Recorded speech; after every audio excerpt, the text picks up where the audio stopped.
So this one here, the Cobra, for those who are yogis, you'll know the Cobra, and that is to hold yourself upright, and you're stretching that core as well as that lower back, and you're also using a little bit of your arm muscles there as well to keep yourself up. And I do that for around a minute, and it makes sure to really get that squeeze. And it's not intensive, but it is a great feel when you feel your abs and your lower ab areas feeling stretched out, and that's going to continuously allow you to hit abs on a regular basis.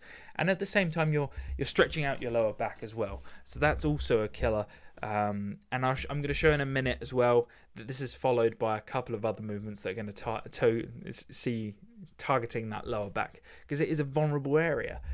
Like any of the other muscles in your body, it is one that can, if you're, for instance, a heavy squatter, you will find that one day your back is going to give out because you're putting such heavy loads on it. So these are great movements for lower back as well as stretching the entire body.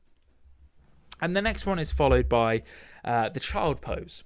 Child pose is a fantastic movement for the entire body. You're stretching your legs, you're stretching your lower back, you're stretching your upper back, you are stretching outwards and feeling that squeeze of your lats as well, and you're just having a moment there to really feel connected with yourself and with your entire body. And I'm doing that for another minute as well. This whole stretching routine is around 5 minutes. It's really easy to do. I do it in every single out of my 4 gym sessions. I do it in every single one afterwards, and so simple to do and simple to follow.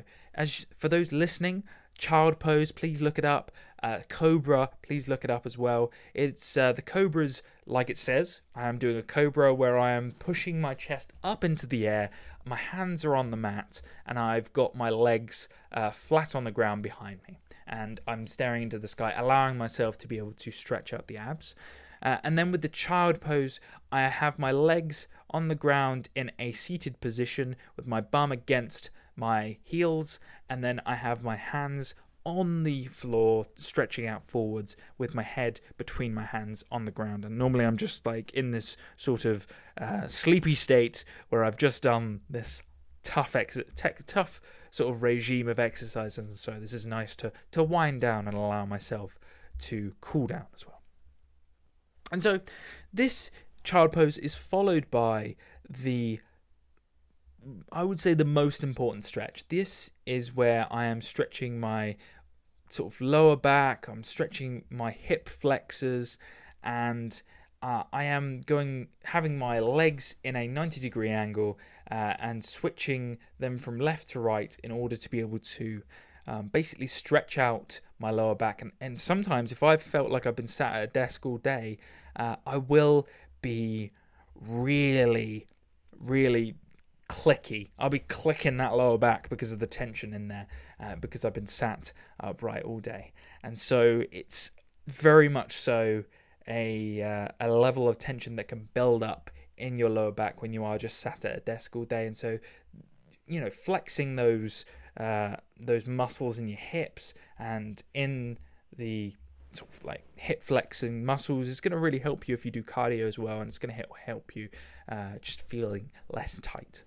This is followed by the basically knees to chest exercise. Knees to chest, just again pulling them in, stretching, grabbing it all and stretching that lower back, as well as sort of stretching your legs and your arms.